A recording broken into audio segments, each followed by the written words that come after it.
Okay, we're back into the council meeting, the ordinary council meeting.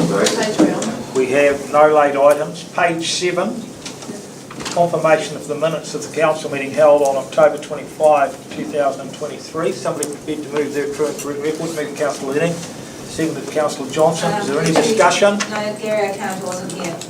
Oh, sorry. Councillor Holmes. Any discussion? I'll put that they are a true and correct record. All in favour, please say aye.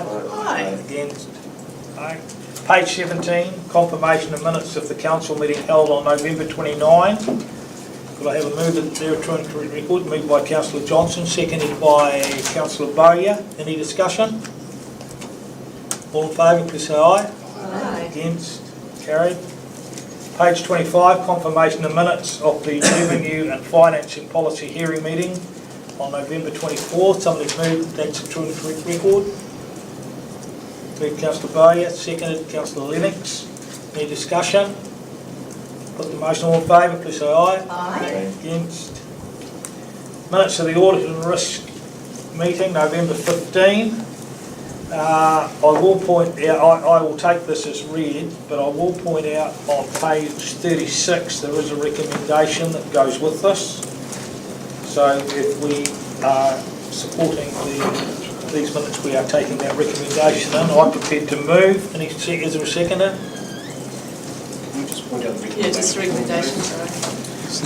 I knew you would ask that.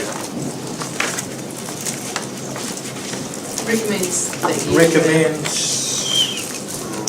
Oh, yes. that the council that receives the quarter 19 financial performance report, recommends council confirm the year 3 targets for the 2 water measures, the percentage of real water loss and the average consumption. So I'm moving. Who seconded? Councillor Bowyer. All in favour, please say aye. Aye. Against? Thank you. We then move to page 49, the minutes of the Infrastructure and Services Committee meeting on November 22. Councillor Holmes, are you happy to have that read? Yeah, I'll take it as read. I just wanted to clarify the initial part that I mentioned about the regional fund. The regional fund is available. As an individual, I'm working through it and I'll keep you all posted next month. Thank you, Councillor Holmes. You're prepared to move? I am. Seconded. Councillor Lennox. Any discussion? All those in favour, please say aye. Aye. Against? Thank you. Page 56, minutes of the Hearings Committee meeting. Craig, do you want to make any comment there? I'd just like to take it as being read and just like to note that there was no opposition to it. Thank you. Any other questions? I will second that. Any discussion? Put them those to the true and correct record. All those in favour, please say aye. Aye. Against? Right, we're going to move because the civic facility option's down. So we'll go to page 78, which is the review of the significance and engagement policy. Matt Steele.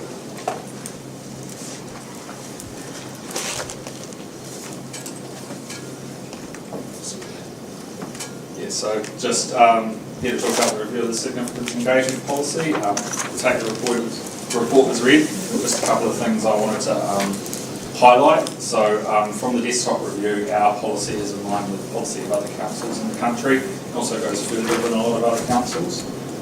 We undertook quite a detailed review as part of the last long-term plan process. So that's why we're at the place we're at.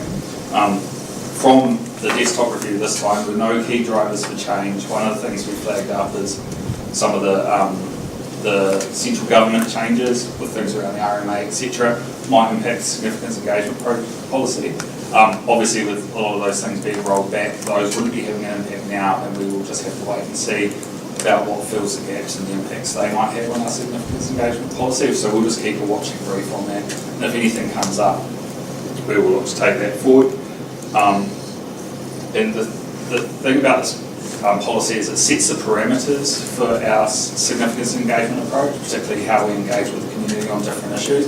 It isn't the manual, so obviously for each project we'll work within the parameters set out in the policy, but we will tailor that engagement to suit the questions that we might be asked. So yeah, it's not detailed and we will do this every time. It will give us recommendations for what we might do, and then we will, as staff and also with councillor input, decide how we're going to engage on any specific issue.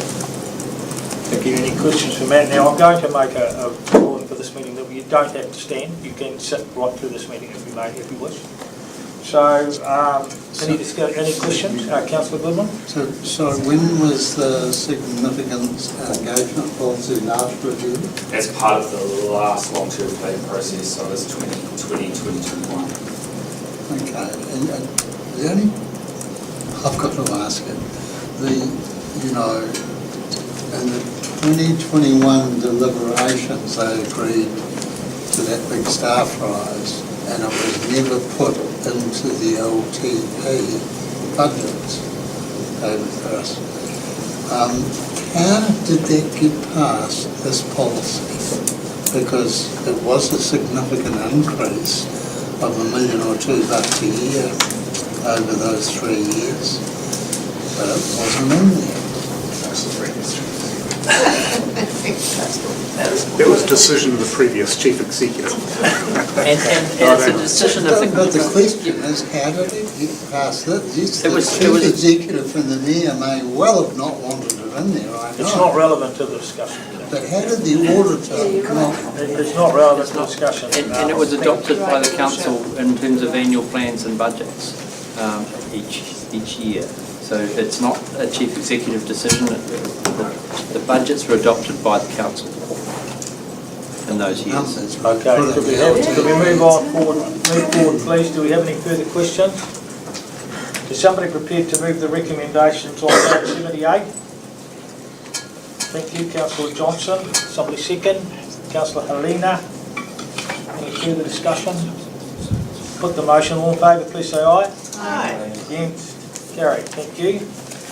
Could we then move to, page 93, which is the Panama vacant land 2021-31 long-term plan project update, and Matt, you were in again.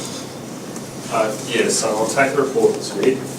So work has continued on this application this year.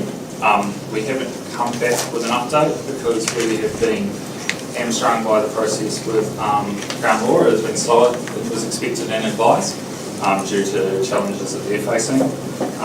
As we've been working through the process, there's been no significant changes to the application as agreed by the previous council. The only thing I'd like to flag up is we've now got sort of a tiering of how the proceeds from the sale will be directed currently in the application. So firstly, proceeds would be directed at infrastructure to support development, then at the existing housing at Panama, and then any balance at our other senior housing. And that was just a recommendation from Crown Law to bring the application more in line with the overall tenant of the trust. As part of this, we're asking for delegation for the CE to take this forward, and we were advised that we should seek this from council. It just essentially helps speed up the process once we get into the actual High Court application. But we're committed, obviously if there's anything that changes the application, and makes a change to the application from what has previously been agreed, that would come back to council and we would be seeking direction. We're not expecting that, based on our interactions with Crown Law through the lawyers at the moment, but I just wanted to flag that up, and that's one of the reasons we've come back here today. Thank you, Matt. Like questions for Matt? So is somebody prepared to move the recommendations on page 93, moved by Councillor Holmes, second by Councillor Johnson? Any discussion? Yeah, just a quick thing, Gary. So this is about the decision we made in the last council about putting property on, building houses there 8 weeks, am I right? Yeah. I wonder at the time, just as a council, we thought about how much work there was going to be involved. No. It just seems to be a flippant comment. It was supposed to be 6 months. No, it's not a flip of It's something to be aware of. question. Yeah. So, Matt may have something to say about that. Yeah, so obviously we received that advice, and that was on the expectation that the advice from Crown Law would come a lot quicker. It hasn't. We've been frustrated, lawyers have been frustrated with that process. Obviously we haven't been engaged in it throughout because there's been a lot of sort of waiting. But yeah, it definitely has taken longer than we expected. Thank you. Shall I have a mover for the recommendations? Councillor Holmes, seconded Councillor Johnson. All in favour, please say aye. Aye. Against, carried. We then move to the page 97, amendments to the Wairarapa Consolidated Bylaw, 2019 Part 10, Traffic Bylaw Schedules. And it's Matt Steele again. That's a trifecta, mate. So this is just coming to council, obviously take the report as read, but just coming to council to make some changes to our parking bylaw. It's essentially a clean up of a few things that have happened throughout the year that we haven't picked up yet, and also something I picked up when reading the bylaw as part of this work. So what we're looking to do is one, change all the references to the warehouse car park, which is 70 Dixon Street, to calling it 70 Dixon Street, as the warehouse is not there and has not been there for a while. Two, it's putting the electric vehicle parks into the bylaw schedule that are at 70 Dixon Street. The other thing is it's removing two on-street car parks that create visibility issues. So the first one is the on-street car park directly outside Waite House here, right by the courtesy crossing, which creates issues for people looking to use that courtesy crossing, but also for vehicles exiting that Waite House car park. And the other is an on-street parking down outside Abbeyfield on Church Street, right by the church, where cars are parking quite close to that driveway and making it difficult for residents and visitors of Abbeyfield when leaving. And the other one is the mobility car park out of Waite House. We moved that, so it was on the other side of the car park close to the old civil defence building, and it's been moved to right close to the Waite House entrance, so it's just updating that in the bylaws so that's now enforceable. Okay, questions for Matt? Yes, Councillor Johnson. Thank you. On page 98, there's reference to the fact that in the electrical vehicle charging area, the schedule now allows enforcement action to be taken when non-electric vehicles park there, which is great. But my question is too, and I've had this conversation with Doug, our friendly parking attendant. Mind you might not want me to say that, but often the electric cars charge and then stay there all afternoon for parking. So my question would be, it's not a parking area for electric vehicles, is it? It's a charging area. So enforcement can take place for electric and non-electric cars. That is my understanding. You'd still be down to the time limit in the Dixon Street car park, which is 120 minutes. Because I'm aware that some electrical car users are just staying there once their vehicles are charged. So it's just good to have that clarified. Thank you. Thank you, Councillor Johnson. Councillor Bowyer. Yeah, thank you, report. My question is around the mobility parking. As to why we only have one out here? Yeah, so we are also undertaking a look at our parking resource at the CBD at the moment, and mobility parking is part of that focus. There's two mobility parks at that end of the car park. How useful that is? And there's another third. Yeah, so as part of that wider look, we're looking at where the mobility parks are and how useful they are, so we would expect that to come into scope. I think that is a fair question. Thank you. Any other questions? Okay, we move then to the recommendations on, and there are quite a few of them, on page 97. Somebody prepared to move? Move Councillor Bowyer, seconded Councillor Lennox. Any discussion? Councillor Bowyer? Yeah, I just want to pick up on the point again. I think council does a very poor job for mobility users around town. We have an elderly population that's only getting more and more. I think this is something that we really need to look into as far as providing more spaces. Can I just say something on that? Councillor Just Johnson. to follow up on that too, I remember making an inquiry about extra mobility parking at the pools and was told that because the building was built before 1980 or something, it only required this many mobility parks, but after the year 2005, a building requires this many mobility parks. Well, Yeah, you so know, that's shouldn't be definitely. how old the building is, it should be how old the community is. And I guess that's something that would come as part of the wider review of Yeah. parking with council, providing some guidance about.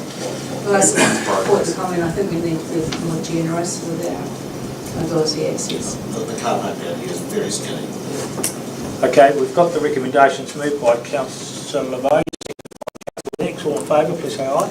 Aye. Against, carried. Thank you very much. We then move to the page 169, the revenue and financing policy deliberations. Karen. I'd like to hand over to Mr. Paris in terms of the policy, and staff will follow up with discussions around the consultation. Okay, thank you, Your Worship. The deliberations effectively on this policy are in front of you. The consultation was open for a month, and the set of submissions and feedback has been provided to you in the pack of information. So you can read the comments that people have made against each of the proposals that feedback was sought on, as well as their yes/no responses, and the material in the report details the percentages of yes/nos and level of support for each proposal. The recommendation at the start of the report in part C is split into 6 parts.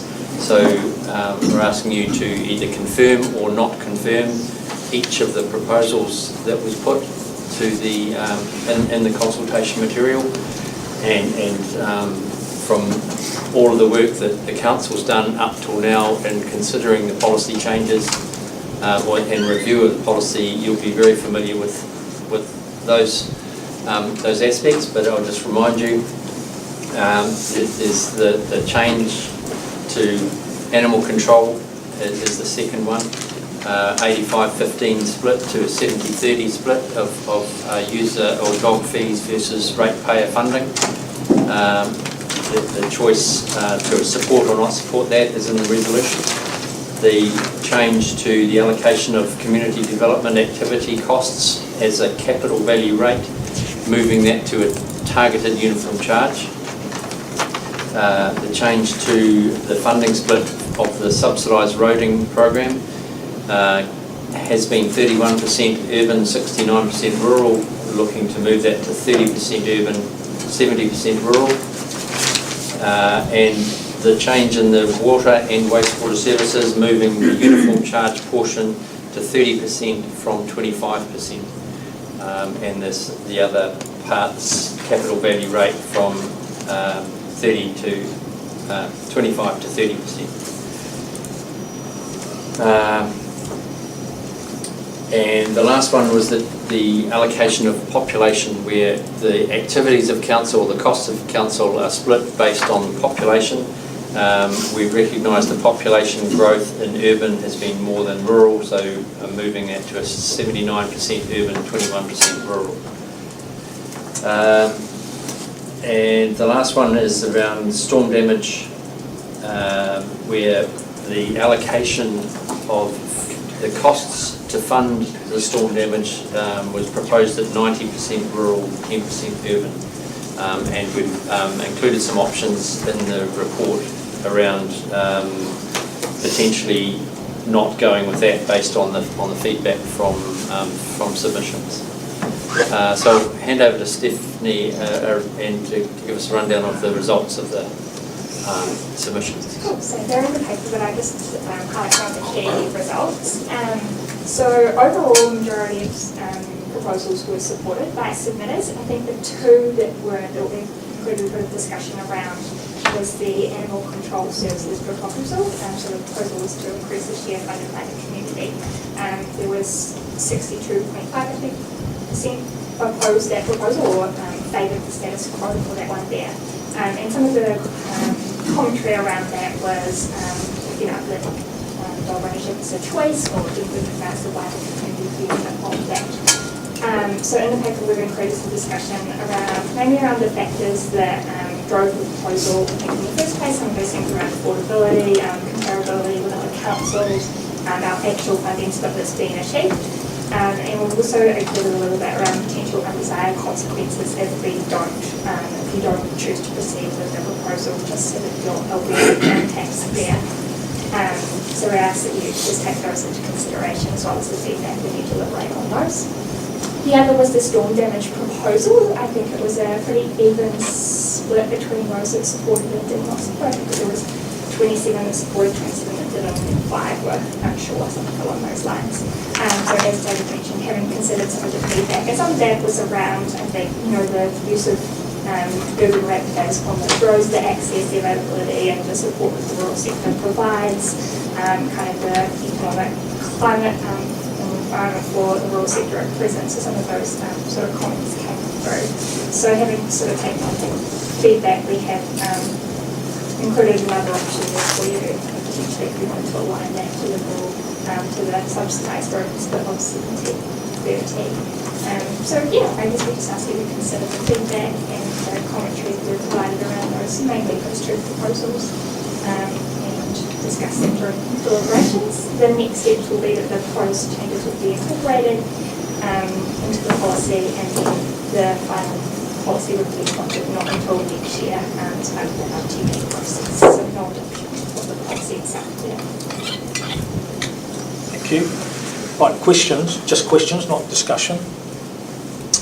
My question is probably for Karen, and I noticed staff talking about the numbers of submissions, which my understanding is that's part of the submission process, but the issue is one submission there's 900, but it still might have content that sways me. It's not a matter of numbers. More than anyone, I know about going out and getting bloody submissions coming through now. Can you confirm that it's not about the numbers? Isn't that a personal interpretation of each council that decides that? You decide yourself. And is more about the content? Well, I can provide advice on that.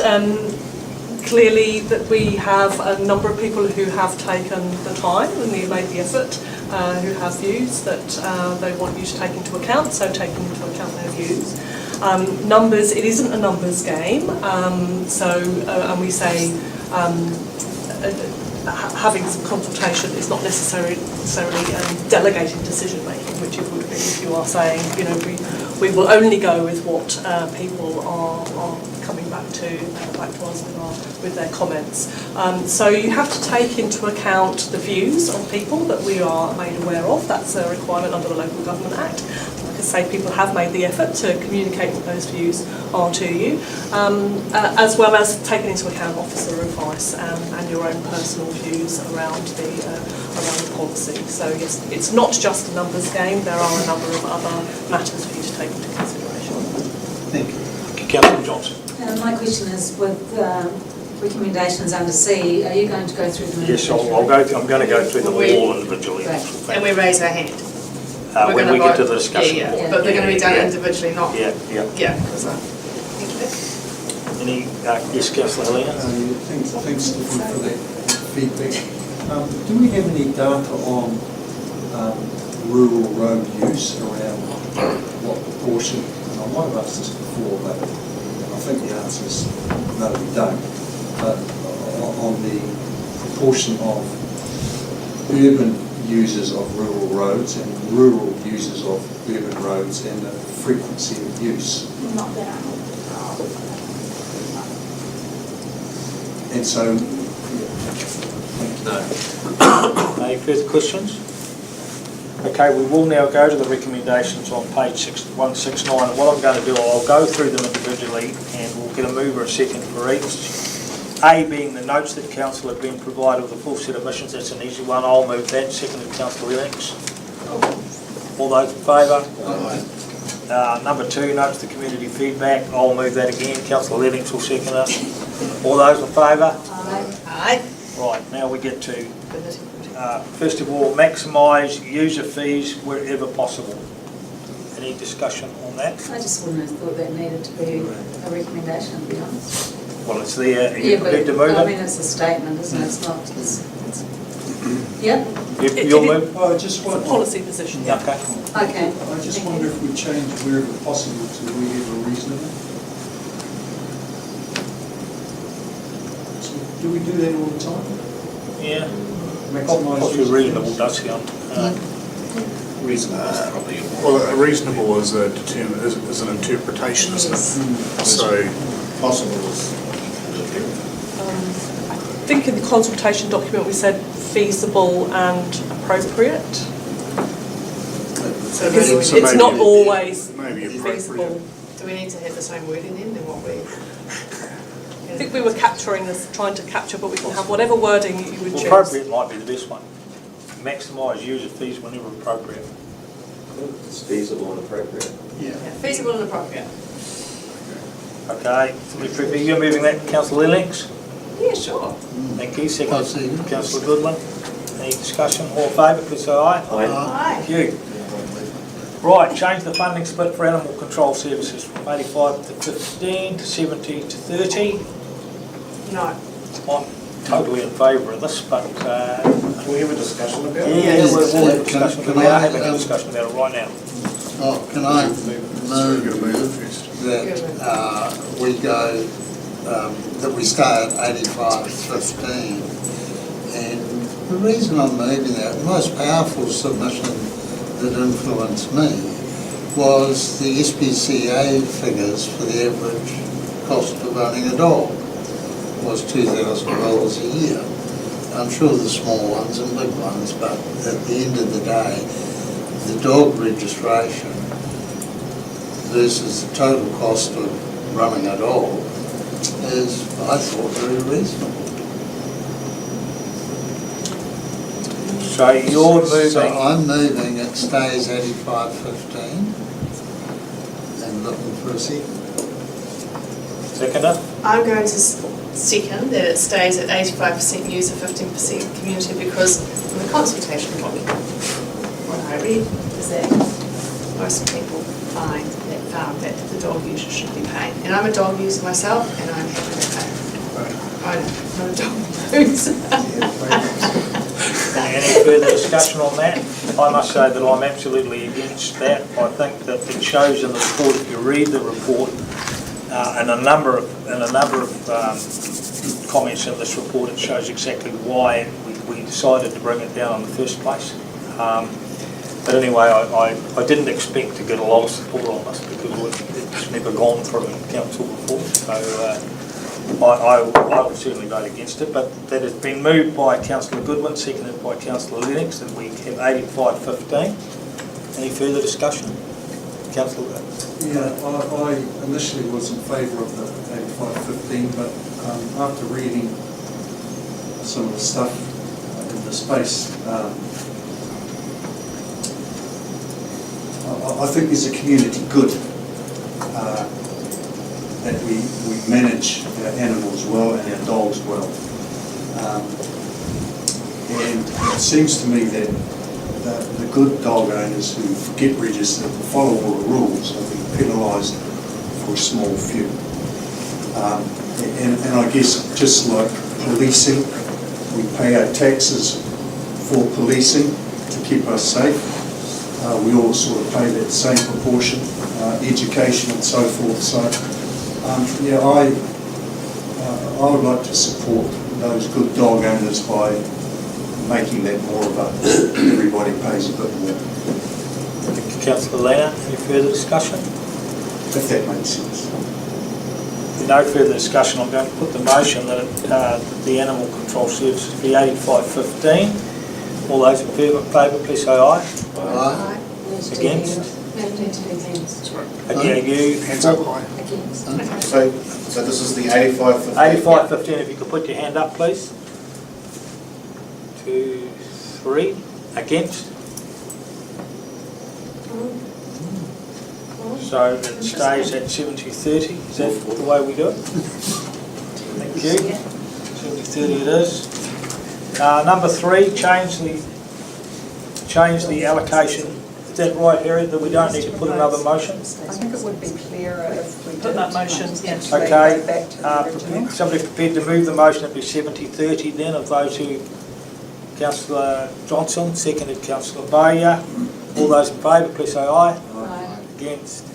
Do I have a conflict of interest having two dogs? Number 3 is change the allocation basis for community development activities from capital value to a targeted uniform. I'd like to move that. Me too, I'd like to second it. Councillor Johnson, seconded Councillor Lennox. Any discussion? All those in favour, please say aye. Aye. Against? Carried. Change the funding split of the subsidised rating program from 31% urban, 69% rural to 30% urban, 70% rural. Somebody prepared to move that? I just wonder, I moved Councillor Holmes, seconded. Which one is David Councillor moved? Nelson.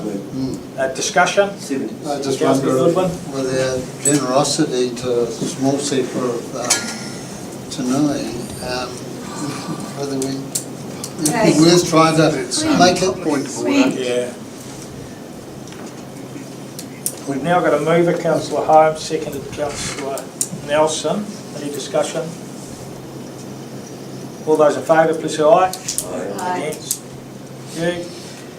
Number 5, change the allocation basis for urban water supply and wastewater services from 25% targeted uniform charge to 75% capital value to 30% targeted uniform charge and 70% capital value. Happy move. Moved Councillor Johnson, seconded Councillor Lennox. Any discussion there? All those in favour, please say aye. Aye. Against? Carried. Change the urban-rural allocations that are based on the population split from 77.5% urban, 22.5% rural, to 79% urban, 21% rural. Mover, Councillor Bowyer, seconded Councillor Holmes. Any discussion? Put the motion, all those in favour, please say aye. Aye. Against? Carried. Agrees that the storm damage road repair funding be split 90% rural, 10% urban as per the consultation document, or 60. Now we've got to make a decision on this. There's 3 options there. Somebody prepared to move? I'd like to move option 3, which is 70% rural, 30% urban. I'd like to see that. I'll second that. Move Councillor Johnson, seconded Councillor Bowyer. Any discussion? Yep, I think that's Yes, a Councillor really good compromise on all of that. It's obviously very divisive for a lot of people. Town people use the road, rural people road. I think it's a very good compromise. Thank you, Councillor Bowyer. Any further discussion? Just All those in favour, sorry. bring some consistency with. All those in favour, please say aye. Aye. Against? Carried. We then move to notes that council will consider the final revenue and finance policy for approval as part. I'll move that. Somebody second. Councillor Lennox. Any discussion? All those in favour, please say aye. Aye. Against? Carried. Thank you very much. Yeah, so when that goes into the LGP, that policy, how much can it be changed? Yeah, we've just consulted on it. So now a resolution of council has been agreed, so now that can't be changed once it goes into the LTP. That's my understanding. Yeah, we're going to put that into the policy, and the policy will be as part of the LTP consultation, but as we have consulted on it, that's the basis of what the budgets will be set to, the new policy. If in the following year's annual plan, we could wish to revisit it, it would just be, if it was significant, we'd have to consult, is that? Yeah. We can change it at any time, and we have undertaken to have a look at forestry, that we will take out that work, so we would be looking to perhaps incorporate changes before an LTP. And water metering will be somewhere in the mix if we need to progress water metering based on the government decisions around affordable waters. Haven't we already done that with water metering? It's just the timing of it. The water metering's available. It's in the policy that we will move on it when the council's ready to move on it. But the affordable waters if there's a proposal that takes waters into another entity, this council's decided not to start implementing charging by meter. If the Affordable Waters new entity is not on the nearby horizon, this council can elect to go into charging by meter itself. But would we have to consult on, I presume there's many variations of how you charge? Yeah, that would be part of an annual plan. Right, we can move forward, thanks. On page 207, we haven't got the civic facility people here yet. It's the door. It is 40 minutes, so... Yeah, Deborah is supposed to be monitoring the door downstairs. Okay, we'll do one more, but after that we'll go into the civic facility. The investigation of the formation of the Wairarapa Council on page 207. Kim? Thank you, Your Worship. Councillors, you'll be aware that all three councils have been in discussions about exploring the opportunity to reorganise the three district councils into one Wairarapa council.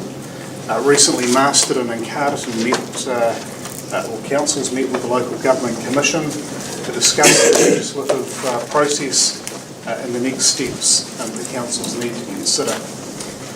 The discussion highlighted two paths towards any potential merger. The first is essentially the coalition of the willing, which is the councils agreeing to do that. The second is led by the Local Government Commission. The council-led process would likely be the preferred process to ensure that our communities are taken on an informed journey to fully understand the wider benefits of any potential merger. You'll see within the report that Carterton District Council has resolved to contribute $50,000 towards supporting an investigation into the establishment of a new Wairarapa Council. Today this council has been asked the very same question on whether we agree to support the investigation into the establishment of a Wairarapa Council and to contribute $50,000 towards the initiative. South Wairarapa District Council has not yet landed a formal position on amalgamation or a merger. The Mayor of that district has expressed his level of comfort in maintaining the status quo. However, I understand it's not necessarily the collective view of the full council, so we will wait for their formal advice on this matter. I'd also like to highlight within the council paper the way that it's written is that all three councils agree to support the investigation. Councillors may choose to amend that to an and/or, meaning that in the absence of any commitment from South Wairarapa, Masterton could advance bilateral discussions with Carterton, but it would be fair to say that probably the most sensible approach would be for all three councils to be working collegially together for an outcome. The contribution of funds will be used for the redevelopment of a reorganisation plan, reflecting the potential benefits of the proposed changes in terms of the objectives and the likelihood of those benefits being realised. And I'm aware that there's a fair bit of work that's already been done in the space, so that'll be incorporated into that reorganisation plan. The funds will also be used, or intended to be used, to remunerate an independent chair on that governance group. So to conclude, really, if we don't get an agreement to proceed today, then essentially merger discussions are off the table. It's unlikely, but it's not impossible, it's unlikely that the Local Government Commission will intervene unless 10% of the electors in the area request this action to occur, or at the direction of the Minister of Local Government. So I'm happy to answer any questions. We'll take the paper as read. Councillor Lena, then Councillor Goodman. Yeah, thanks, Kim. Just some clarity for me. If we don't make this decision today, we might have missed the bus. Is that what you're saying? And why is that the case? Yeah, really, I think we've been having some of these discussions so far, and essentially we need to, for this to progress, we need to have and according to the Local Government Commission, we all need to agree. But if we can't agree now, then I think we should focus on other things than continue to have discussions in the schools if there's no agreement. So we need we could have further discussions around this, but Carterton is ready to go. Today's a request for this council to consider an investigation. It's not consider a merger, it's an investigation into it. So it could be delayed, but again, I think we want a bit of clarity from the council. My only concern, and I suppose I alluded to it before when I talked about every decision is a moral decision. Yep. Here at the stroke of a pen, we're billing our ratepayers 50 grand. And I think there's some stuff we could do ourselves, gather some information, come back to this body, and then make the decision to give it 50 grand or not. I just feel there's been a whole lot of research done into the pros and cons in this space. Perhaps council officers could dig a bit of that out, do a bit of a summary, bring back the pros and cons to us, and then, personally for me, I'd feel in a much better situation to then commit the ratepayers' money to doing what Carterton District Council seem desperate to do and drag us into this discussion. I'm certainly, in my own head, in my limited understanding, I see some advantages in combining with the other councils going forward, but also see some advantages in combining with a wider Wellington Regional Council, and I see some advantages in going it alone as a Masterton District Council. And I think before I'm prepared to say yes to a 50 grand bill on our ratepayers, I'd just like some more information. Thank you, Councillor Lana. Councillor Goodwin. I've forgotten what I was going to ask. That was a very good speech. Keep going. So you're lost for words, Councillor Goodwin? Yeah, I'm lost for words. Councillor Nelson. I just had a couple of questions. What will be involved in this process in terms of workload? It's going to cost $150,000. And why do we have such strong assumptions that it is going to be done to us? What's that based on? I don't think we have a strong assumption that it will be done to us. It might be the view of Carterton. But my view is that Masterton can still continue on doing what we're doing and do a fine job. But this is an option that's put on the table here to look at whether or not there are more efficiencies or benefits through a larger organisation than 3 organisations. So it's really that discovery work to do that, and it's resourcing somebody to do that work. There's no question too that the Future for Local Government report that came out did indicate that that amalgamation of councils was what they were looking at. Yeah. And that was why we went down this street, quite frankly, is because of what they said. Councillor Johnson. The wording in the actual local government, Future for Local Government said they would expect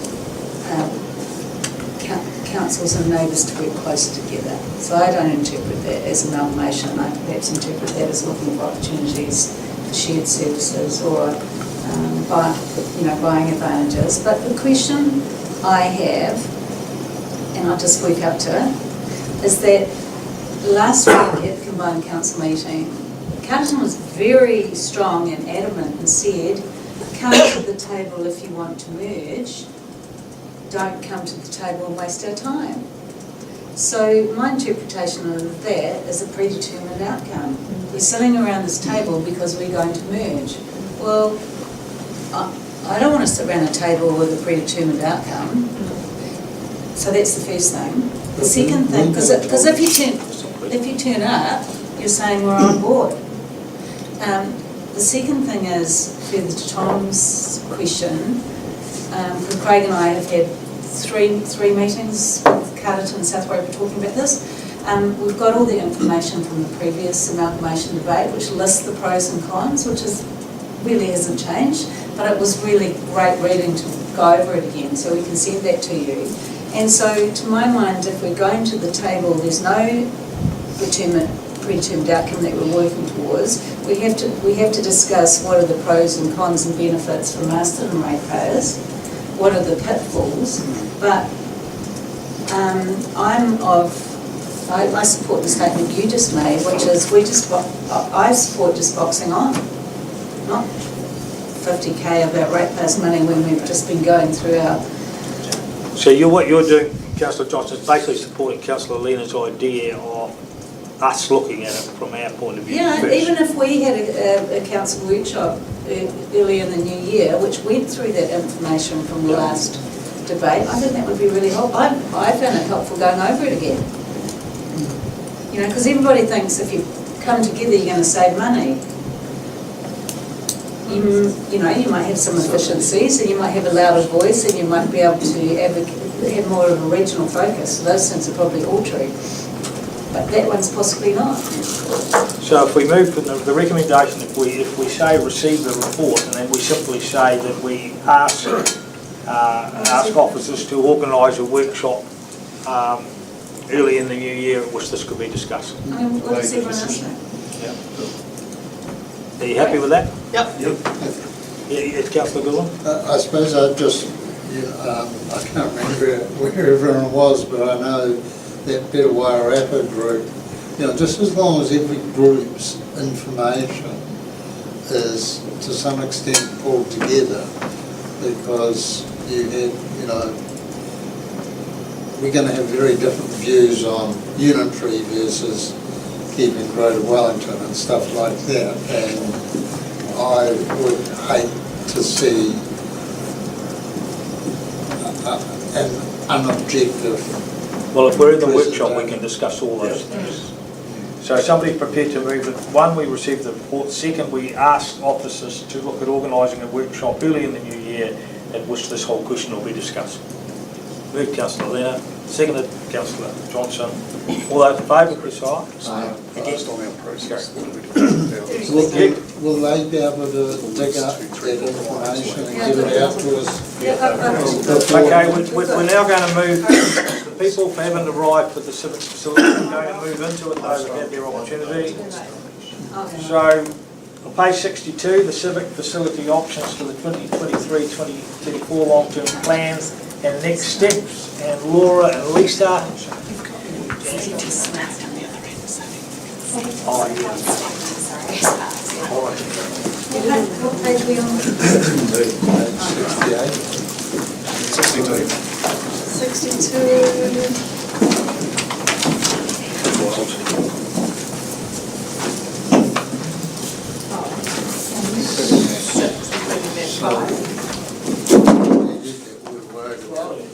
Before the workshop on red, we would have some of the information put forward. We can discuss that. Right, we're going to have Laura present. Hello, so I'm here to speak to the civic facility and next steps paper. So we'll take the paper as read, but I would like to highlight some key pieces of that for you ahead of your discussion and decision today. I have got a slideshow that has some visuals to try and bring these options alive as best we can, so I will work through those. So the project team has been working with the project advisory group over the last 2 months to refine the options for the library, town hall and municipal building. This is focused where possible on trying to split these out into 3 defined spaces. So working with the architect, civil architect, we've defined the possible options for the library as do nothing. So that would mean, as part of a project, no action was taken. The second option B is to undertake basic improvements. So this is addressing things like the fact that the roof needs replacing, addressing water damage in the basement, heat and cooling system replacements, and some structural improvements to the library as well. So that would be undertaken as part of a project. And then the third is upgrading and expanding the library, including the archives. So just to bring that to life a little, so option B would be only doing work on the existing site itself. There'd be no additional work beyond that. Archives would remain where it is, or some solution would need to be found for archives. and it would focus just on its structure. The third option, option C, this shows at a high level what that new space could look like in terms of sizing. It would mean expanding out onto the site that sits next door to it where the pods currently are, with a new archives vault in here. So the archives building would then be based outside of the library, and there'd be additional space within the library in order to undertake things like programs. It's recommended that all three of these options could be taken forward for costing and consideration as part of the long-term plan consultation. We'll perhaps take questions on the library now. Any questions? Stephen, so we're going from what size to what size, roughly? Just so that gives everyone an idea of that.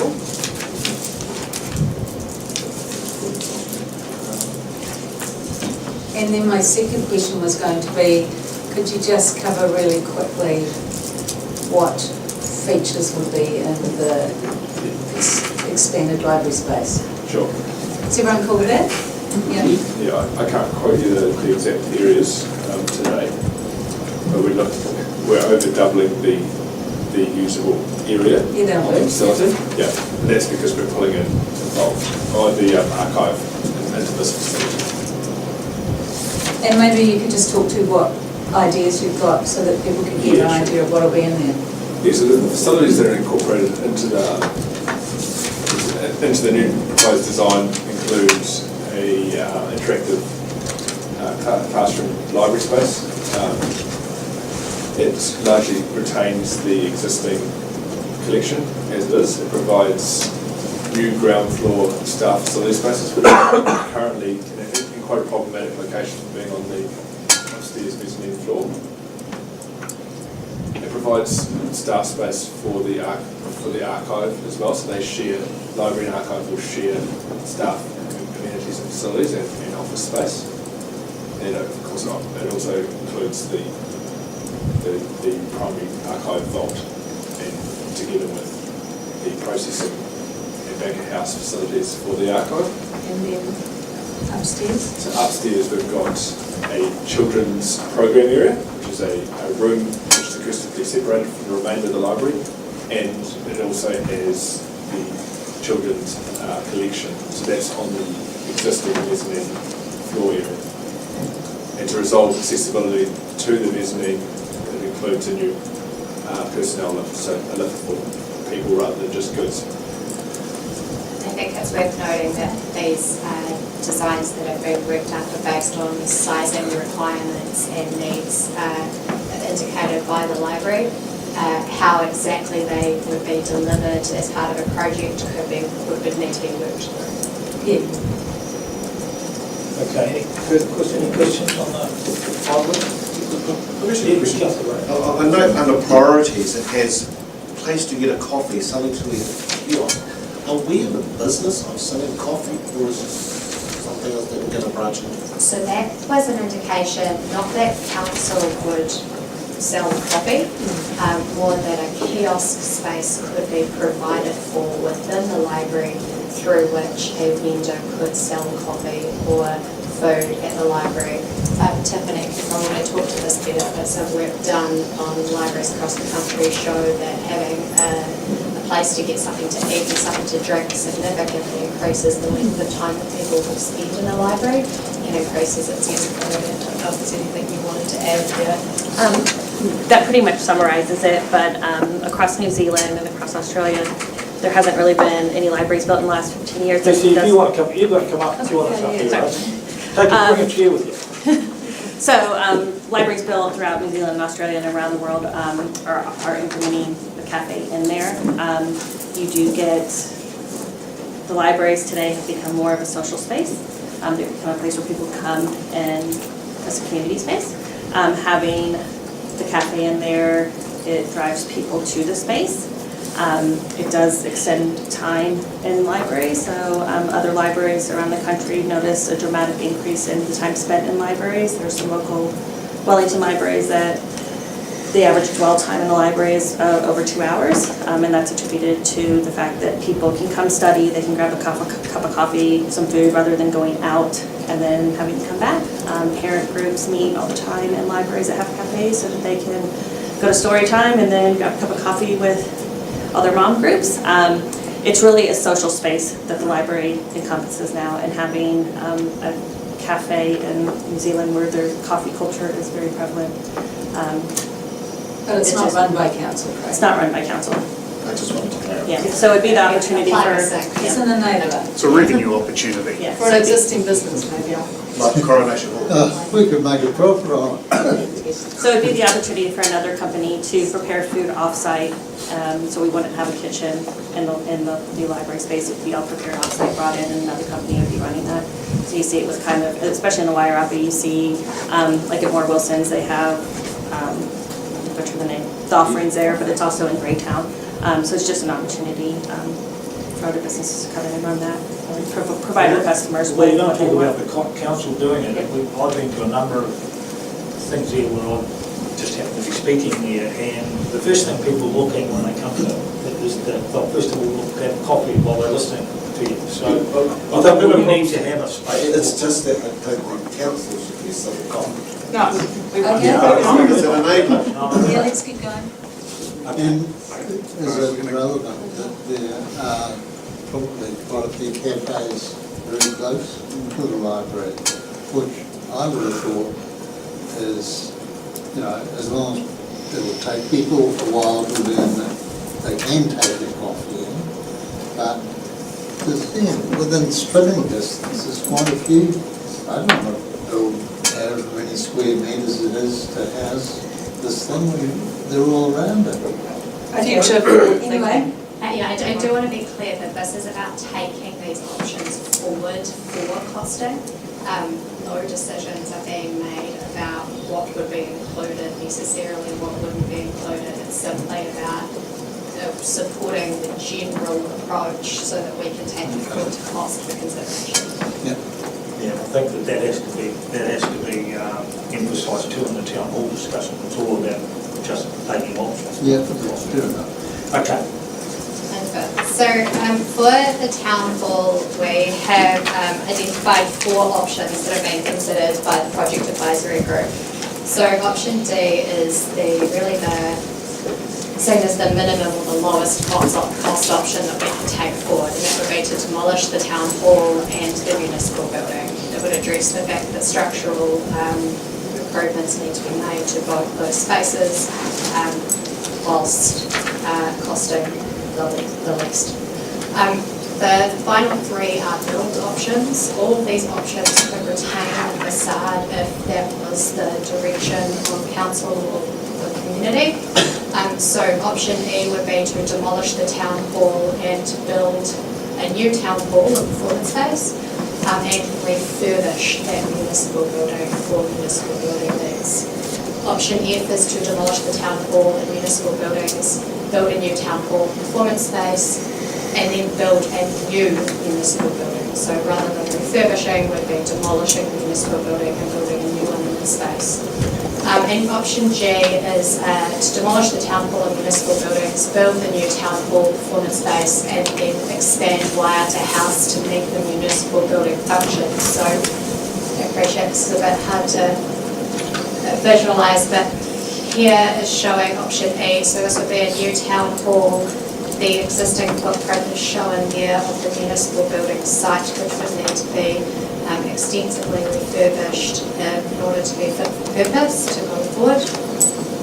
Option F shows this. Option E and F from visually look very similar, but this option F considers that council requirements currently actually wouldn't fit in the existing municipal building space. So if we were going to move all those requirements into that space, we also need to expand that building as well. And option E, I appreciate this one's a little bit more detailed, but this is just showing what the new town hall spacing could look like with an extension of Waiata House. So the final 2 options are, Just one question. You've mentioned that the existing council staff wouldn't fit into the space for the refurbished municipal buildings. However, I think there's an expectation from the community that when we're looking at using the existing site, we were also looking at refurbishing what we didn't have to demolish. Given that the council won't fit into that space, I understand that. Is it still a big job to actually cost that option up? To cost the refurbishment of the municipal building. You know how you've currently got D&G as a recommendation. Is it a really hard job to cost up B? It is. We need to start stripping out and getting into the structure of the municipal building to really understand the level of the work. The key risk there is that as soon as we start doing that, and we might not know this until we start doing build work, just how big a job it is. Stephen, you probably talked to Yeah, this I'd like more. Stephen to talk to the risks of working with old. Yeah. So, well, there's sort of two components of the municipal buildings. It's retaining the facade. Could you just, sorry, Tim, you could just talk up. Yes, sure. There's two components to retaining the municipal buildings. There's the exterior facade, which requires its own element of strengthening, which is quite defined already with the work that's been done. What hasn't been defined to date is how much work is involved in strengthening that timber structure that sits in behind and quantifying the upgrades necessary to get that up to code in terms of delivering a commercial space for the likes of council offices. The challenges are we're dealing with a really old structure and bringing those up to the code is going to be difficult. One of the things that's going to be hard to quantify is the level of uncertainty that we're going to find. We can put a contingency percentage on that, but it remains an element, quite a high element of risk around what we find when we do open it up. You can do it to a certain extent through some investigation at this stage, but yeah. Because the other thing is too, which we had a presentation earlier today, and you know how we did the Save the Town Hall or whatever thing. I think people get confused with the municipal building and the facade being a separate piece of work. You know, my question is, and when we passed that last year, Tim, if you remember, the extra point we put with the motion was, and retain the facade if possible, wasn't retain the municipal building if possible. It seemed that the emotion was around how it looked rather than what was inside. So my comment is, you know what you're dealing with if you're dealing with new, don't you? But you don't know what you're dealing with if you're dealing with old. Correct. And that's the worry. And to an extent, the facade is also quite a quantifiable amount of work. Like we can define the strengthening associated with retaining the facade. That's more straightforward than the irregularity of the structure that's behind it. And also, as you said, you can't put all the staff in there, and one of the benefits is not having to rent out the two different spaces that we have. It's not just the staff accommodation or floor area, but on the assumption that way the house is out of the picture at that point. You've got little to no site left for even your yard, to secure yard parking for your own vehicles. Okay, thank you. Could you explain to me, or explain to the council, Waiata House, when you're talking about extending Waiata House, which way are you going and where you're going? Sure. And also what that comprises. Sure. So what's proposed is the section in orange, and that's a two-storey extension heading to the east, so back towards Chapel Street. Quite a similar portion to the current Waiata House. On the ground floor, what's proposed is the council chambers, together with facilities that support the front of house customer service for the council. So that included public toilets, which also support the chambers. It included a store for the likes of recycling bins and things that are handed over at the front counter. It included a small lab space for the regulatory team with water, and it included a store for the food boxes, if you like, around the sound team. And on the first floor, we had the civil defence sort of war room, if you like, which is a dedicated space, but had the ability to be also used by council for whole council meetings, and could be split into two spaces. So both go back to the ground floor. The council chambers could also be split into two to enable adaptive use of those spaces, those large spaces. So back on the first floor, in addition to the war room, if you like, it had civil defence spaces that support that function, which was a couple of toilets and a kitchenette. And the remainder of that space was additional office space to enable the staff to come over from the ANZ tenancy and join in the wider house. As part of this, the extension would cover the accommodation of that tenanted building, that leased building. And the orange component is proposed to be designed to IL4, which meets your requirements for that defence centre in isolation from wider house. Again, though, this is just a proposal to take that for Gloucester. We're just trying to share the possibilities. Councillor Goodman? Yeah, I suppose I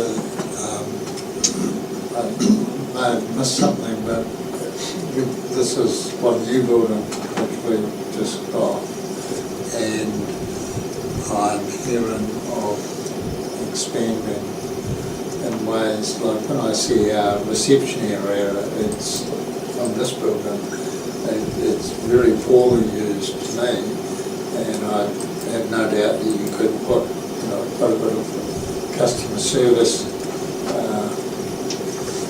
capacity in that space as it is. When I look at the size of the counter in Queen Street, it's, I'm just staggered that there's a proposal to expand this building, and our finance team also is over there. Our finance team is also located in the ANZ, the old ANZ. I don't know, it'd be interesting to see the business cases, but you mean the municipal building is, no matter how big you've got the finance team, they don't need that much space. I would like, and there was a proposal, I think they formed some years ago, I can't remember, but for someone else to do something in the municipal building. Dave Borman's on the steering group, and has been through all of this as well. But the idea is not that the civil defence people end up in the municipal building. The idea is getting all council staff in one spot and working with the best material, which is old or new, which is not decided, but that's the option. Was planning for the future. Yeah, well, and it'd be very nice to have. But also too, the whole idea of this today is to get some costs back. Yep, and stick it in the plan. Yeah, and see what see how it goes with 16. I really feel, and I said it in our meeting last week, that we should have, I was thinking option F in there as well. I just feel like that group that spent so much time fighting for 3 years, having two things offered to them, and one is significantly different to what they asked for. They might like the plan Stephen's put up there, and they might think it's really, really good and really positive, but it's still taking away something that I believe they want. And even before I've got down here to put an amendment to the motion to include option F in there as well. Oh, I beg pardon? Oh, no, I was thinking F, but obviously they're thinking E, because I thought F sort of met their needs as well. They want the refurbished option, don't they? Yeah, but we never talked about the municipal buildings or phrases motion that a few years ago. Almost certain we should Can I respond to that? We've just gone back and had a look at the resolutions, and the earlier resolution that I think was discussed in the public forum today was pre-consultation on the annual plan before the LTP consultation. But that resolution and the resolution for the LTP did include separating out the facade. So it talked about retaining the facade, but also looking at the municipal building and the civil defence building. So those were in the resolutions, and we've never gone back and revisited what we do with the municipal building and the civil defence building until now. That's what this process is doing. So, and I think it is important to remember that there was quite a lot of confusion at the time, so it's difficult to understand, you know, whether people were talking about the facade or the municipal building itself, so we'd need to test that through this process. I just wanted to just let everybody know that that's what And I think too in the LTP we were going to explain about the facade, aren't we? Which, you know, like a separate line item which says these options can retain, but at the cost of. Councillor Lena?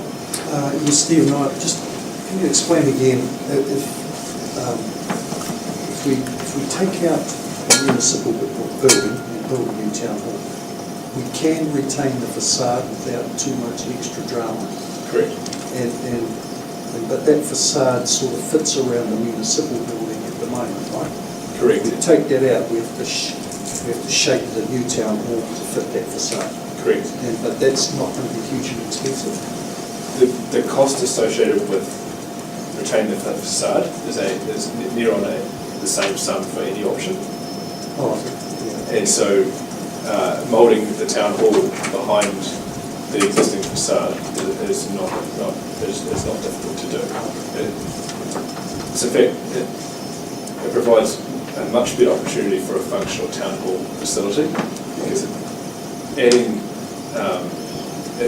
but on the assumption that one house is sold, you're left with very little site area to manage the council's needs and also the needs of a town hall in terms of loading, unloading, and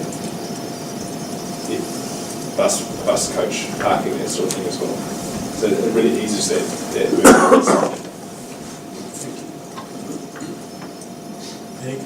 Just one question.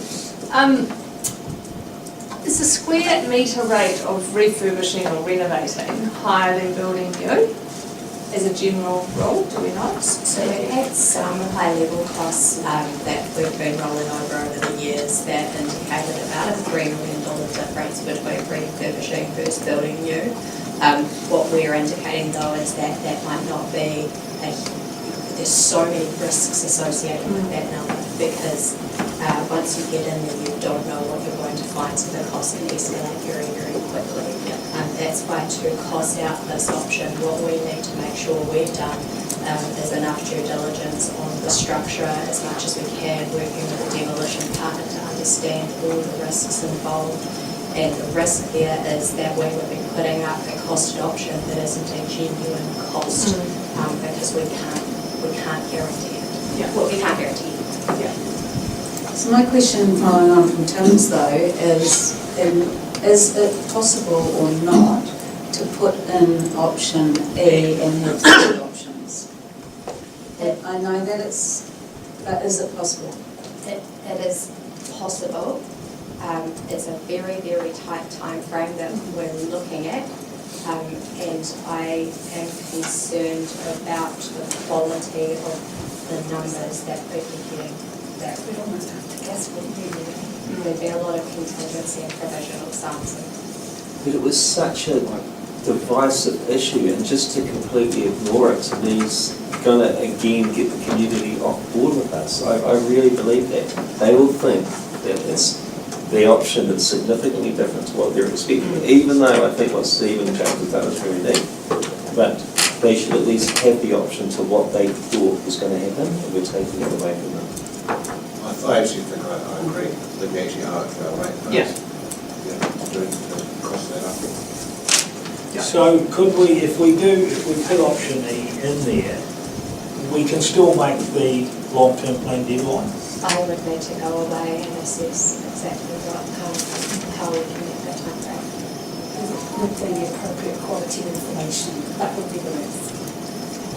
Could you stipulate that options pricing would be of a ballpark figure where the other options can be slightly more, like, as long as we're letting the public know? But even ballpark, you could do it. Triple, I think what we're required to do is we're required to put all practicable options when it relates to decisions. So what I think officers are saying is that, you know, is it practicable an option that is then fairly comparable to the other options where we know that the costings, we know the risks, we've got better information, whereas that one we may need to do further work. So if that was the preferred option, it may be that when we started to do the work, we found out that we couldn't achieve it, or we couldn't achieve it at a particular cost, that it may be so significantly different that we would need to come back and reconsult. So the question is whether it actually is a practicable option or not. Is it a challenge? Councillor Johnson. My question is then, in the document, how much information will there be? Like, will there be something that says the initial direction was looking at refurbishing the municipal town hall, however, blah, blah, blah, blah, blah, cost of the unknown, the old versus new, all council staff can't fit in the footprint, and then, you know what I'm saying, Tim, if you can't get that third option ready and believe in it, can you qualify the options that you have chosen as to why you've discounted the other one? Like, how much information is in there? We would need to be able to provide enough information for people to feel that they can make a decision. And I think what we're saying is at this point in the process, we don't know whether they're going to be able to have sufficient information, and it will be different information. It will be a different quality to the other information. No, I'm not saying that. If you only put the two options in, will you be saying why you've arrived there and discounted option? Yes, we'll certainly put a narrative around how we've got to that process. If you put the, I know what you're asking, but if you put the narrative in, But it's still taking away the community's decision. This is what they want. This is what they fought for 3 years. so they can refurbish rather than building new, so E over F. Yep. Well, I know it's E now. I assumed it would be okay, It's E. but it's what they want. It's the refurbish. A strong community voice. I just wanted to respond that we haven't actually asked the community if that's what they want. There's been, we didn't do that through the consultation process. Aaron, we've been here for 3 years. We know what they want. The difference being, Kim, of course, that they didn't have option G to discuss things. So No, but again, we're making I know assumptions. exactly what you're saying. You know, we saw, they didn't have option G, they didn't have option X or T or whatever, but they know what they It want. was demolish the town hall, save the rest. Use your existing site. Give them the option. Yeah. Don't take it away from them. I think those of us who were in the last fight would really love that they Right. still Yeah. have that option. And we've got this far with them, and they're far more feeling positive about it than they ever have. I'm just going to put pressure on you guys. Type F, it doesn't, like, practically speaking, Not F. E, E. or E. Yeah. Type E, well, they're similar. I think both have real challenges in terms of being a practical solution, in terms of having two operations of this size on the one site. So whether the orange is Masterton Council or whether the orange is leased out to another entity, and having the town hall of this size on the site, I don't believe it's really a practical solution in both cases of. Because the other thing is too, we've increased the town hall size. Yes. So you haven't touched on that. So, yeah, so look, the final two options came about based on trying to assess the viability of these options. And in reviewing the priorities for the town hall performance space, the project advisory group recommended that the space is built to a capacity of 700 seated. That's different to the original scope of the project, which was 500 seated. So 700 seated would give capacity of up to 1,000 people standing. The rationale for this was to future-proof the building for future requirements. I also still think, Tom, that people are confusing the municipal building with the facade.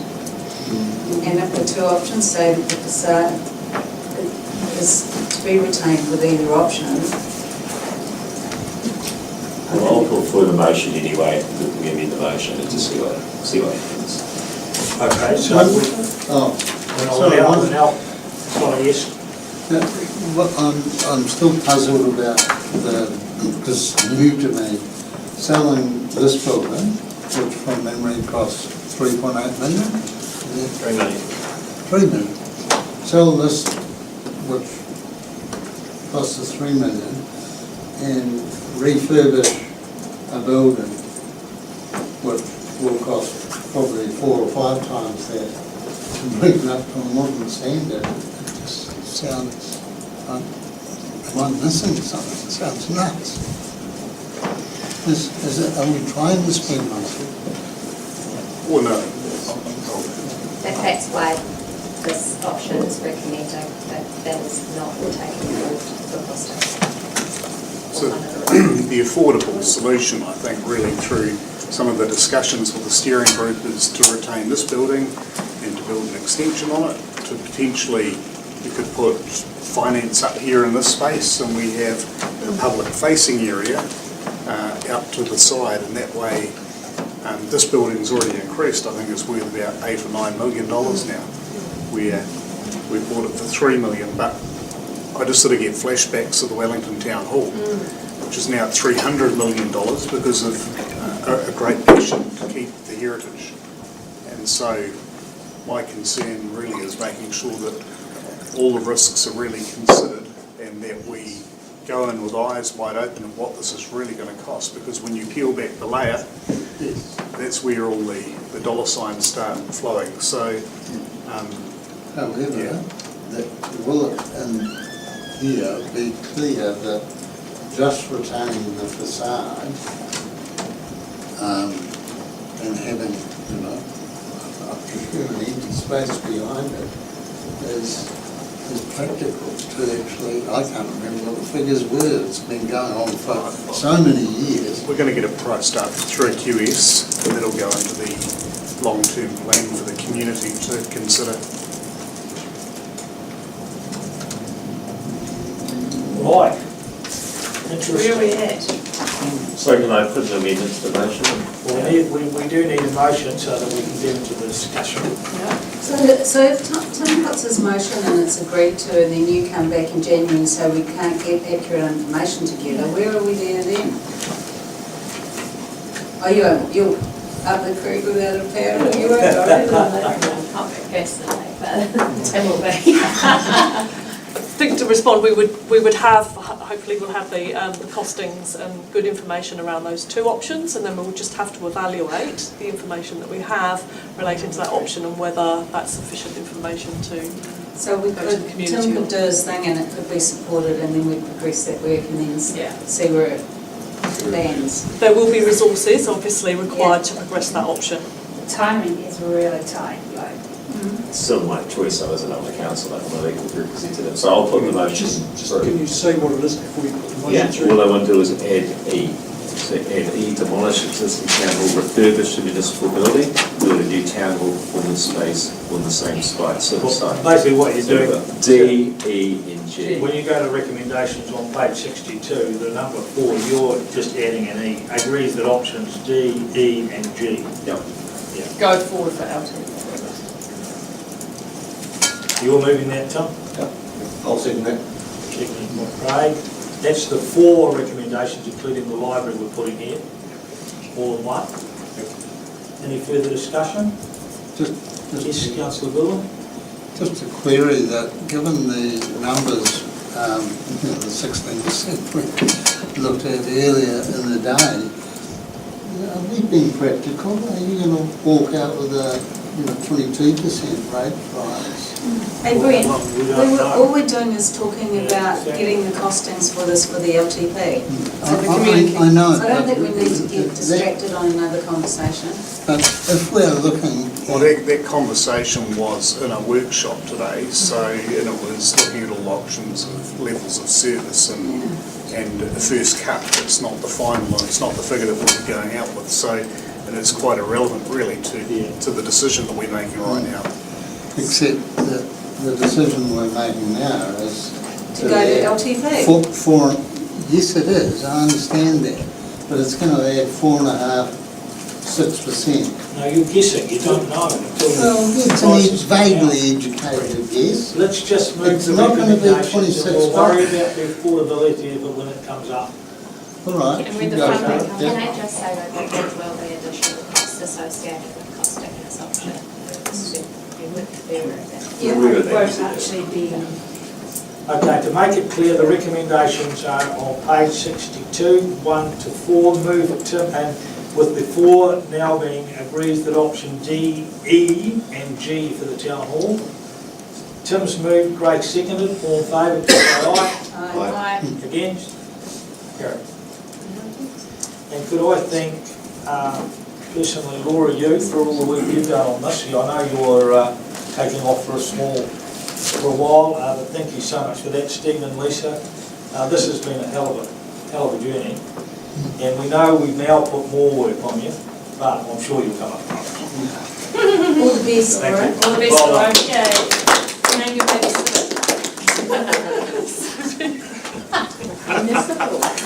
Brent, support, Brent. Okay, we move on to the Chief Executive's report. That's you. All beat on. Page we on now? 212. 212. What page on, sorry? 212. Thank you, Your Worship. Well, maybe if we, in the interest of time, we take the paper as read, and I'm happy to answer any questions that you may have. Right, any questions for Tim? Kim? Page 212 it is. Any questions? Really good. This would be a, don't, oh, here we go. Councillor Goodwin. One question. Financial, don't have page that 2 and 8. 2 and 8. And the next expenditure, next one, below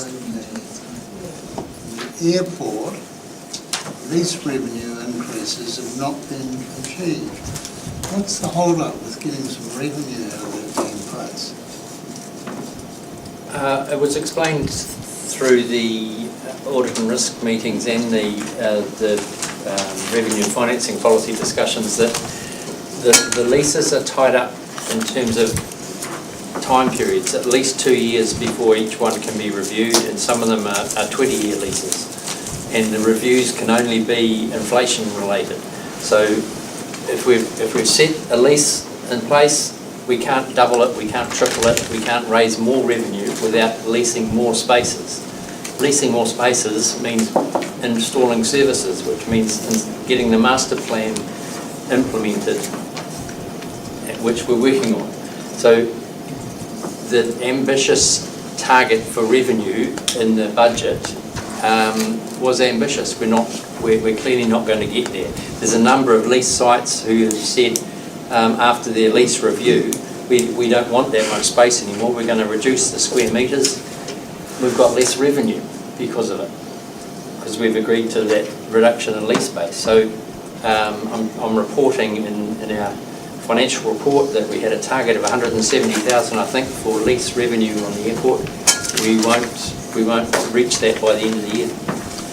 And I'm sure we've covered it before, but is that model for our lease document maybe in need of adjustment? Yes, yep. There's some So very old leases go back to the county days at the airport. Yep. So when's that going to be happening? Before, I hope, the cost to the ratepayer of the airport cracks $1 million in about 4 years or 5, which I find We'll put it on our forward work program, Councillor. It's up to us anyway. Okay, anything else on the Chief Executive's report? I'll move the Chief Executive's report be received, seconded by Councillor Johnson. All in favour? Thank you. Councillors' reports, we've got Bex and David. Today I just want to report on Pacifica Wairarapa.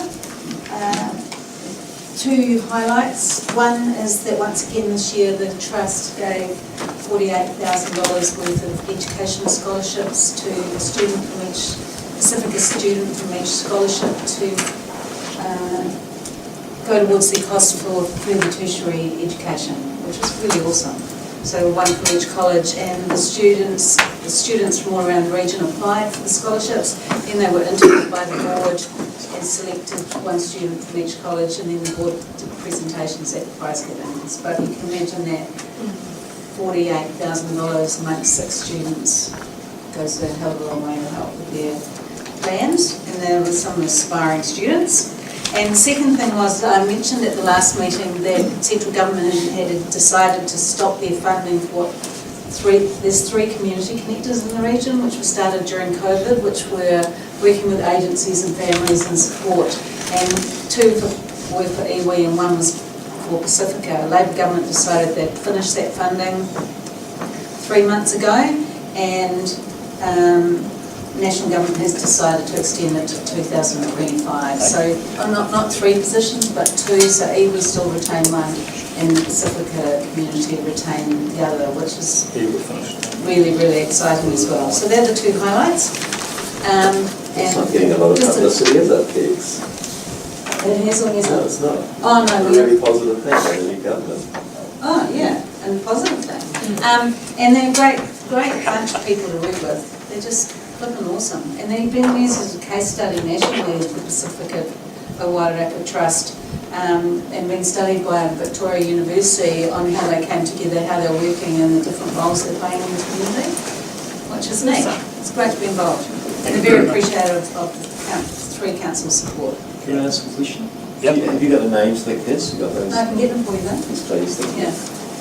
And what I say, and I don't want to praise you too much, but Councillor Johnson gets a heck of a lot of praise from the Pacific Trust for the work that you're doing. And Mr. Rob Mark, Cardinal Mayor, is also very praiseworthy of Bex. You are doing a great job in that space. Okay, David. Oh, just very briefly, I wanted to follow up on just what I mentioned about the regional council floodplain meeting the other night that Craig and I attended. There's a lot of talk.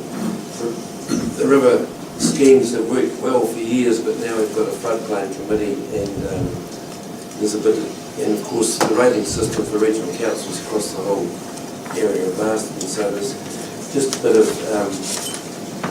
jockeying for positions at the moment. It's all fine, but it's quite interesting what's happening, and of course everybody's waiting for another result of the freshwater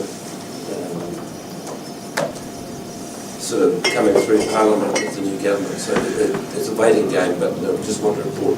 And the other thing, just what highlighted lack of staff to me was the fact that, and I acknowledge Phil's flat out, but there was a couple of comments made about the council hadn't got back to the regional council, and the simple reason was lack of staff. So Phil's just that busy, he just hasn't got on. It's not a problem, it's all done, dusted, it's fixed up. Thank you, David. Okay, that's the Councillor's report. We now come to the Mayor's report. I actually had written a bit of a thing out here for a sort of a Christmas message, but I'm not going to get into it too much now. Other than to say that since the last meeting, I think we've had so many positive vibes going on around Masterton. And a lot of it created, I have to say, by a community development team through the Christmas parade, the Christmas in the park, the lighting of the Christmas tree. We've had huge crowds at all these things, and I haven't seen it before in Masterton. So really positive vibes, and I think that's great. I know this because this is being live streamed, but I think it's important to say at the last meeting though that you know, it's going to be a tough next 12 months, and certainly the long-term plan with our rates increase is going to be tough. We haven't obviously come down on a figure, but you can see all the high rate increases around the country, and we're not going to be eligible. I mean, I think we've got to say that now. We've got to be frank and open about the fact that the rate increase isn't going to be pleasant, and we just have to put that out there. I mean, that's the way it is. But the two things. First of all, I'd like to thank you councillors for the way that you've operated over the last 12 months. I think this has been a really productive, good council. I think the best thing about council, and I say this so much to people, is that we've got a group of independent thinkers who aren't afraid to say what they think, and I really do, as a mayor, really appreciate that. It puts you in a bit of a tricky position at times because you're never quite sure where things are going, but it's really, you've been really good to work with, so thank you for that. And Kim and the staff here, all the staff, I think have been outstanding. They've been very supportive. We've probably tested you a number of times, some of us more than others, but you know, you've really come through with that, and I'm sure that the councillors would be unanimous in saying that we're very, very lucky to have the staff that we've got here, and so thank you to you all. So that's really it for me. Perhaps a little message to the community too, that I think that we've worked very hard as a council and as staff to become closer to our community. I think that was one of the things that came out in the election campaign, that most of us were saying that we needed to improve our relationships with the community, and I honestly believe we've done that. There's been a lot of work from a lot of councillors working with the community, and I know from the feedback I'm getting that the community's appreciating that. So we're into 2024, but it's not going to be easy, and it's going to be a very challenging time, but at the same time, with the projects we've got going, it's going to be an exciting time also. So to everybody here, and particularly to staff, you know, all the very best for the festive season, and let's have something to drink. Thanks, Gary.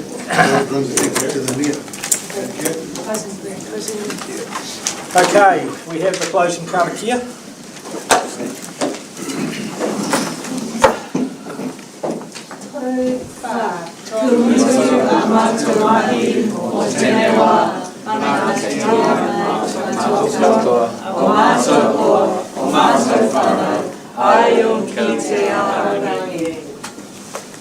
Thank you, folks.